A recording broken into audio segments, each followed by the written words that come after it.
விவிலியம் அறிவோம். வணக்கம் அன்பர்களே, இன்று நாம் அறிய போகும் பகுதி சீராக்கி ஞானம், அதிகாரம் 3, பெற்றோர்பால் கடமை. குழந்தைகளே, உங்கள் தந்தையாகிய எனக்கு செவி சாயுங்கள், நான் கூறுவதன்படி செயல்படுங்கள், அப்பொழுது காப்பாற்றப்படுவீர்கள்.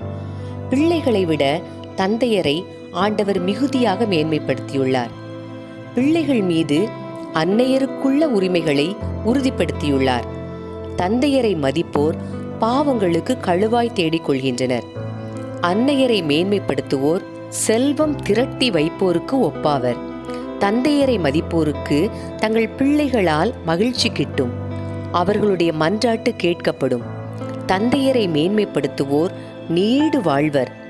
ஆண்டவருக்கு பணிந்து நடப்போர் தங்கள் அன்னையருக்கு மதிப்பு அளிப்பர். தலைவர்கள் கீழ் பணியாளர்கள் போல் அவர்கள் தங்கள் பெற்றோருக்கு பணி செய்வார்கள். சொல்லாலும் செயலாலும் உங்கள் பெற்றோரை மதியுங்கள், அப்பொழுது உங்களுக்கு ஆண்டவரின் ஆசி கிடைக்கும். தந்தையின் ஆசி பிள்ளைகளின் குடும்பங்களை நிலைநாட்டும். தாயின் சாபம் அவற்றை வேரோடு பெயர்த்து எரிந்துவிடும். உங்கள் தந்தையரை அவமதிப்பதில் பெருமை கொள்ளாதீர்கள். உங்கள் தந்தையரின் சிறுமை உங்களுக்கு பெருமையாகாது. தந்தை மதிக்க பெற்றால் அது பிள்ளைகளுக்கு பெருமை. தாய்க்கு இழிவு ஏற்பட்டால் அது பிள்ளைகளுக்கு சிறுமை. குழந்தாய், உன் தந்தையின் முதுமையில் அவருக்கு உதவு. அவரது வாழ்நாள் எல்லாம் அவர் உள்ளத்தை புண்படுத்தாதே. அவரது அறிவாற்றல் குறைந்தாலும் பொறுமையை கடைபிடி.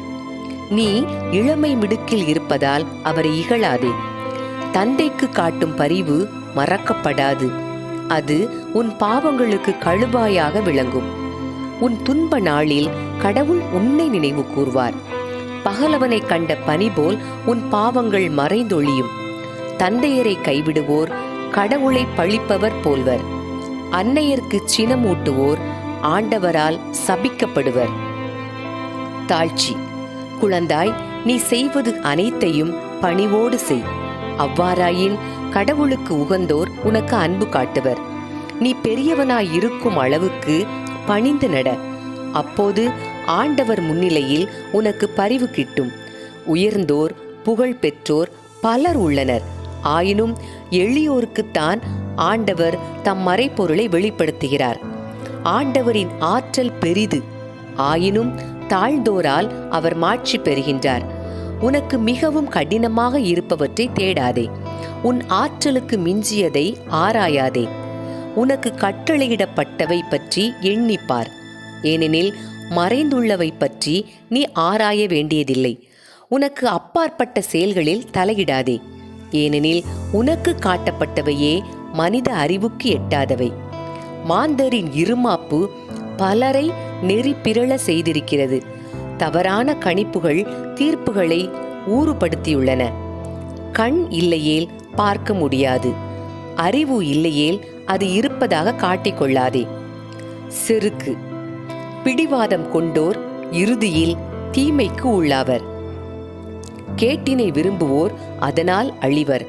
அடங்கா மனத்தோர் தொல்லைகளால் அழுத்தப்படுவர். பாவிகள் பாவத்தை பெருக்குவர். இருமாப்பு கொண்டோரின் நோய்க்கு மருந்து இல்லை, ஏனெனில் தீமை அவர்களுள் வேரூன்றிவிட்டது. நுண்ணறிவாளர் உவமைகளை புரிந்து கொள்வர். ஞானிகள் கேட்டறியும் ஆவல் மிக்கவர்கள். ஏழைகளுக்கு இரங்கல். எரியும் நெருப்பை தண்ணீர் அவிக்கும். தருமம் செய்தல் பாவங்களை கழுவி போக்கும். நன்மை செய்தோர்க்கே நன்மை செய்வோர் தங்களது எதிர்காலத்தை எண்ணி செயல்படுகின்றனர். தங்களது வீழ்ச்சி காலத்தில் அவர்கள் உதவி பெறுவர். அன்பர்களே, இறைவார்த்தையோடு பயணித்தோம். இறைவனோடு நம் பயணத்தை தொடர்வோம்.